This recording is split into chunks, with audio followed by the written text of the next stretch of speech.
Hi guys!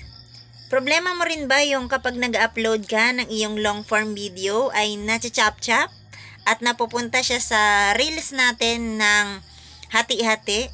Nagkakaroon ng mga part 1, part 2, part 3 hanggang sa humaba na at dumami na yung ating mga video. Yan, may ituturo ko sa inyo kung paano. Kasi dun sa mga update sa atin, baka na-click nyo yan, nakatulad sa akin, na na-open nyo yung playlist. So, ang gagawin nyo dyan guys, bago kayo mag-upload ng inyong mga video, kailangan ay i-off nyo muna ito. Ayan. Yan, kailangan nyo yan i-off. Yan. Panakita nyo yung create a playlist, ayan, pindutin nyo yan. At kapag napindot nyo na yan guys, may dalawang blue dyan. Ito, pindutin nyo yan para ma-off.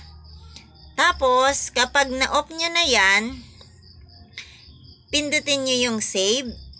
Then, bago kayo mag-upload. Ayun. Pag ganun yung ginawa nyo guys, hindi na siya mahahati-hati ang ating mga long form video.